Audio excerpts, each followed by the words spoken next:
तो ओम नमः शिवाय, श्री शिवाय नमस्तुभ्यम, जय श्री महाकाल। जी हाँ भक्तों, क्या आपके भी घर में कोई ऐसा व्यक्ति है जिसका विवाह नहीं हो पा रहा? आप लोग बहुत ज़्यादा परेशान हैं उसके विवाह के लिए कि आखिरकार इसका जो विवाह है वो हो क्यों नहीं रहा।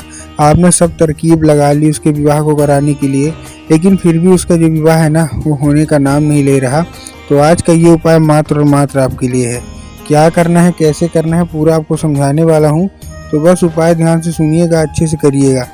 अगर आपने आज का ये उपाय ध्यान से सुन के अच्छे से कर लिया तो अवश्य रूप से है आपकी जो कोई भी इच्छा है, जो कोई मनोकामना है, सारी की सारी पूरी होगी ही होगी और महादेव की कृपा आपके ऊपर अवश्य रूप से होगी ही होगी। क्या करना है, कैसे करना है, पूरा आपको समझाने वाला हूँ। देखिए, अगर कोई ना कोई समस्या आ रही है उसके विवाह में के या हर एक चीज़ सही चल रही होती है, लेकिन अंत में आके कुछ ना कुछ ऐसा होता है जिसके कारण उसका विवाह नहीं हो पाता, तो आपको टेंशन लेने की कोई ज़रूरत नहीं है। आज जो मैं आपको उपाय बताने वाला हूँ, अगर आपने केवल इसको कर लिया तो आप खुद ही देखेंगे कि उस व्यक्ति का जो विवाह है, जो कि नहीं हो रहा था, वो अपने आप पक्का हो जाएगा मात्र 1 से 1.5 महीने के अंदर। देखिए, पूज्य गुरुदेव की जो कथा होती है, जैसे कि आपको पता होगा कि पूज्य गुरुदेव की कथा में लाखों की भीड़ आती है, आप सबने देखा होगा। तो अभी गुरुदेव की कथा चल रही थी, आज से 4-5 महीना पहले की बात है। गुरुदेव की कथा चल रही थी और गुरुदेव की कथा में लाखों की भीड़ आई। अब जब गुरुदेव की कथा में लाखों की भीड़ आई तो वहाँ ज़्यादातर जो भक्त थे उन्होंने क्या किया, पत्र के द्वारा, किसके द्वारा, पत्र के द्वारा अपनी मनोकामना गुरुदेव तक पहुँचाई। अब जब गुरुदेव के पास पत्र पहुँचा और गुरुदेव ने पत्र पढ़ा तो वहाँ गुरुदेव ने देखा कि ज़्यादातर जो माँ बाप है ना, उनका केवल और केवल एक ही सवाल है। क्या सवाल है कि गुरुदेव, हमारा जो बच्चा है उसका जो मतलब विवाह है वो नहीं हो रहा। हम लोग बहुत ज़्यादा परेशान हैं कि उसका जो विवाह है वो हो जाए, लेकिन किसी न किसी कारण बस उसका जो विवाह है ना वो टल जा रहा। कहीं कोई कारण, कहीं कोई कारण, हम लोग बहुत ज़्यादा परेशान हैं। कृपया करके कोई उपाय बता दें। हमने बहुत से पंडितों को मतलब मिल लिया, बहुत से हमने मतलब हमारी उनकी कुंडली भी मिलवा ली, लेकिन फिर भी उसके में कोई ना कोई समस्या, कोई ना कोई दिक्कत आ रही है जिसके कारण उसका विवाह जो है वो नहीं हो पा रहा। कृपया करके कोई उपाय बता दें। अब जब गुरुदेव ने ये देखा तब गुरुदेव ने 2-3 उपाय बताए, और उपाय बताने का कारण एक और था कि उसमें उन्होंने ये भी लिखा था कि गुरुदेव, हमारे घर के व्यक्ति का जो उम्र है ना वो भी धीरे धीरे गुजरी जा रही है, कृपया करके हमको मतलब आसरा दें, कोई उपाय बताएं। अब जब गुरुदेव ने ये देखा तब गुरुदेव ने 2 से 3 उपाय बताए और कहा केवल और केवल ये उपाय कर लेना, अवश्य रूप से जो तुम्हारी मनोकामना है ना वो पूरी होगी ही होगी। क्या करना है, कैसे करना है, सब बताने वाला हूँ। अब जब गुरुदेव ने उपाय बताया तो लोगों ने जा जाके इस उपाय को घर में करना शुरू कर दिया। अब जैसे ही लोगों ने जा जाके इस उपाय को घर में करना शुरू कर दिया, वही लोग गुरुदेव की कथा में वापस आए। अब जब वही लोग गुरुदेव की कथा में वापस आए तो उन्होंने क्या किया, फिर से एक बार गुरुदेव को पत्र लिखा। लेकिन ये वाला जो पत्र था ना, ये गुरुदेव को धन्यवाद के रूप में पत्र था कि गुरुदेव धन्य हो आपका, आपके द्वारा बताया गया उपाय हमने कर लिया है। हमारी सारी की सारी जो इच्छा थी ना, सारी की सारी जो मनोकामना थी वो पूरी हो गई है, आपका कोटि कोटि धन्यवाद।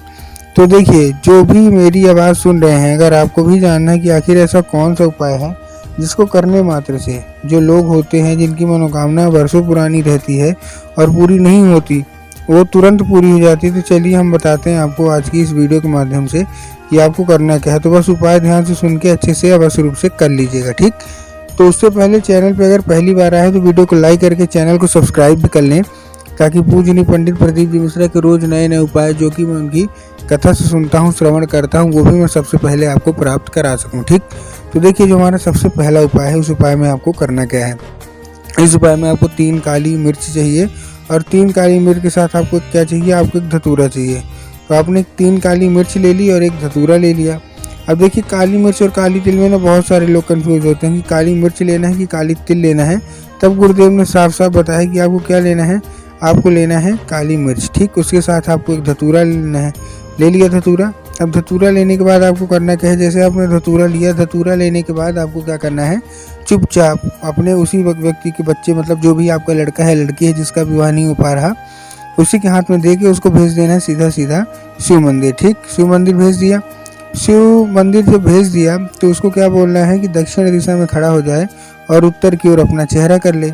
अब देखिए, दक्षिण और उत्तर में बहुत सारे लोग कंफ्यूज होते हैं कि दक्षिण क्या है, उत्तर क्या है, हमको थोड़ा साफ साफ बताइए। तब गुरुदेव ने साफ साफ बताया है कि आप जिस भी शिव मंदिर जा रहे हैं उस शिव मंदिर का जिधर जलाधारी होगा, आपको अपना चेहरा उधर साइड करके खड़े हो जाना है, ठीक। खड़े हो गए। खड़े होने के बाद आपको एक नाम लेके, कौन सा, महादेव का बहुत ही सुंदर सा नाम है, श्रम्भेश्वर महादेव। तो बस आपको करना क्या है, श्रम्भेश्वर महादेव का नाम लेके उन्हीं का स्मरण करके आपको चुपचाप क्या कर देना है, आपको अर्पित कर देना है बस। पूज्य गुरुदेव कहते हैं कि अगर आपने श्रम्भेश्वर महादेव का ये उपाय कर लिया ना, तो श्रम्भेश्वर महादेव अवश्य रूप से आपसे प्रसन्न होंगे ही होंगे। ठीक है, ये था हमारा कौन सा, ये था हमारा पहला उपाय। अब हम चलते हैं अपने दूसरे उपाय की ओर। दूसरे उपाय में आपको 11 लाल फूल चाहिए। कितने फूल चाहिए, फिर से बता रहा हूँ, 11 लाल फूल। ठीक, ले लिया 11 लाल फूल। अब देखिए इसमें 2-4 आपको चीज़ें ध्यान रखना है। जो फूल है वो सबसे पहले आपको क्या होना चाहिए, कहीं से भी कटा फटा नहीं होना चाहिए, कहीं से भी खंडित नहीं होना चाहिए। पहली चीज़ फूल में आपको ध्यान रखना है। बहुत सारे लोग फूल लेते हैं लेकिन गलती ये कर देते हैं कि वो फूल लेते हैं ना तो कहीं से भी कटा फटा फूल ले लेंगे, कहीं से भी खंडित फूल ले लेंगे, पहली चीज़।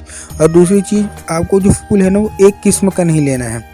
मतलब कैसे, देखिए मतलब जो अलग अलग होते हैं वैसे नहीं लेना, एक का लेना है। कि मतलब अगर आप गुलाब के ले रहे हैं तो केवल और केवल गुलाब के लीजिए, अगर आप गुड़हल के ले रहे हैं तो केवल और केवल गुड़हल के लीजिए। बहुत सारे लोग गलती क्या करते हैं तो 2 फूल गुलाब के ले लेंगे, 3 फूल गुड़हल के ले लेंगे, किसी और का ले लेंगे और किसी और का ले लेंगे। तो आपको वो नहीं करना। आप जिसका भी फूल ले रहे हैं एक किस्म का लीजिए। अगर आप गुलाब का ले रहे हैं तो केवल केवल गुलाब का लीजिए, अगर आप गुड़हल के ले रहे हैं तो केवल केवल गुड़हल के लीजिए। ठीक है ना, इसमें आपको ध्यान रखना है। ठीक, और ये लेके आपको कहाँ पहुँच जाना है, सीधे सीधे शिव मंदिर पहुँच जाना है। शिव मंदिर पहुँच गए। शिव मंदिर पहुंचने के बाद आपको करना क्या है, जैसे आप शिव मंदिर पहुंचे, शिव मंदिर पहुंचने के बाद आपके दिमाग में आया होगा कि जाएंगे और बाबा भोलेनाथ के ऊपर अर्पित कर देंगे, जो कि पूर्णतः गलत है। आपको बाबा भोलेनाथ के ऊपर अर्पित नहीं करना। आपको कहाँ अर्पित करना है, आपको अर्पित करना है माता अशोक सुंदरी की जगह पे। अब देखिए, जिसको पता है कि माता अशोक सुंदरी की जगह होती कहाँ है उनका तो ठीक, लेकिन बहुत सारे ऐसे लोग हैं जिनको यही नहीं पता कि माता अशोक सुंदरी की जगह होती कहाँ है। तब गुरुदेव ने साफ साफ बताया कि जो जलाधारी है, जलाधारी के दाएं साइड में, मतलब राइट साइड में माता अशोक सुंदरी की जगह होती है। तो बस आपको करना क्या है, माता अशोक सुंदरी की जगह पे आपको चुपचाप क्या कर देना है, आपको अर्पित कर देना है बस। पूज्य गुरुदेव कहते हैं कि अगर माता अशोक सुंदरी का ये उपाय आपने कर लिया ना, तो अवश्य रूप से आपकी जो कोई भी इच्छा मनोकामना है वो अवश्य रूप से पूरी होगी ही होगी।